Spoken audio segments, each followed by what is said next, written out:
मुस्लिम तुष्टीकरण की राजनीति माना। हालांकि नाराजगी के बाद भी डॉक्टर हेडगेवार कांग्रेस का हिस्सा बने रहे, बल्कि 1922 में नागपुर कांग्रेस अधिवेशन और 1925 के कोलकाता अधिवेशन में भी डॉक्टर हेडगेवार मौजूद थे। लेकिन इस घटना के बाद डॉक्टर हेडगेवार के दिमाग में कुछ और ही चल रहा था। उन्होंने अब मन बना लिया था कि वे एक ऐसी संस्था को फॉर्म करेंगे जो हिंदुओं के हितों को लेकर चले और आगे बढ़े। उन्होंने इसकी शुरुआत अपने घर से ही की। कहा जाता है कि शुरुआत में डॉक्टर हेडगेवार को सुनने के लिए सिर्फ 12 लोग ही पहुंचे थे, लेकिन 12 से 1200 बनने में वक्त नहीं लगा। धीरे धीरे समय बदलता गया और एक समय ऐसा भी आया जब हजारों की संख्या में लोग डॉक्टर हेडगेवार के विचारों से प्रभावित होने लगे थे और इसी के साथ अब संघ की स्थापना का रास्ता साफ नजर आ रहा था। डॉक्टर हेडगेवार के लिए यह काम इतना आसान नहीं था। इस रास्ते में कई सारी प्रॉब्लम्स पैर पसारे खड़ी थी।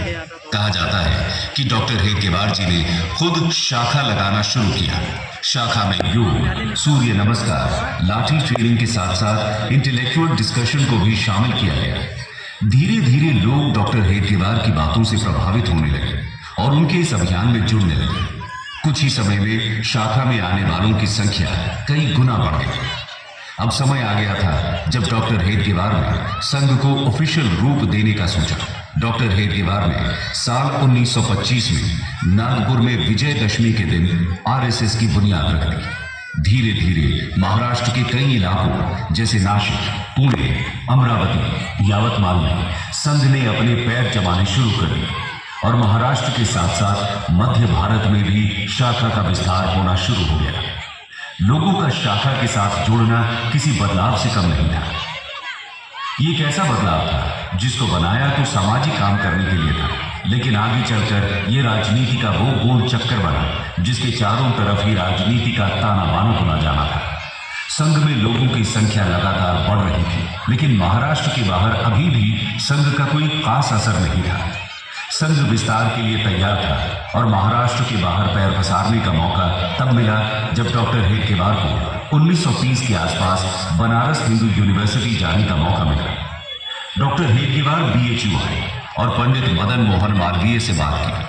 पंडित मदन मोहन मालवीय ने बीएचयू परिसर में संघ का ऑफिस खोलने के लिए परमिशन दे दी। बीएचयू में डॉक्टर हेडगेवार की मुलाकात एमएससी की पढ़ाई कर रहे माधव राव सदाशिव राव गोलवालकर से हुई। गोलवालकर बीएचयू में पढ़ाते भी थे, इसलिए उन्हें सब गुरुजी कहा करते थे। गोलवालकर डॉक्टर हेडगेवार के माध्यम से ही संघ में एक्टिव हुए और उसके मेंबर बने।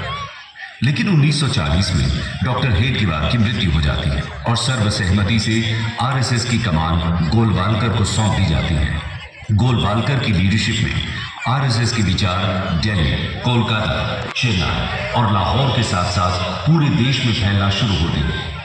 आइए अब जानते हैं कि आरएसएस कैसे काम करता है और इसकी शाखाएं कहां-कहां फैली हुई हैं। Organisational setup of RSS.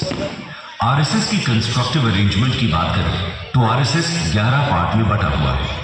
Hub यानी केंद्र, रीजन यानी क्षेत्र, प्रोविंस यानी प्रांत, डिपार्टमेंट यानी विभाग, डिस्ट्रिक्ट यानी जिला, तालुका, टाउन यानी नगर, ब्लॉक यानी खंड, सर्कल यानी मंडल, ग्राम, ब्रांच यानी शाखा।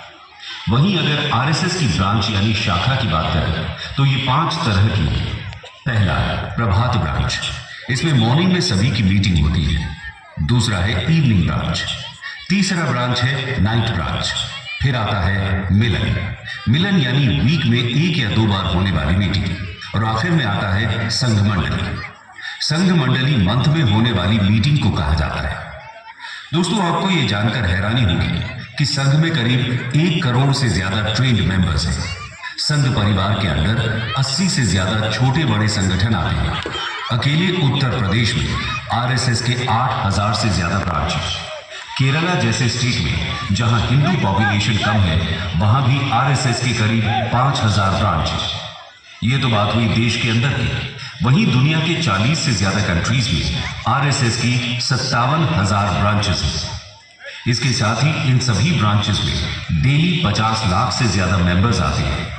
देश की हर तहसील और 60,000 गांवों में हर रोज संघ की ब्रांचेस लगती हैं।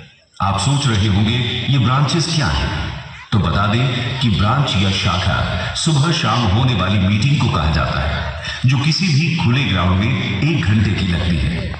इन्हीं ब्रांचेस को आरएसएस की बुनियाद माना जाता है और इसी वजह से इतना बड़ा आरएसएस संगठन चल रहा है। यहां रोज सुबह शाम शाखा का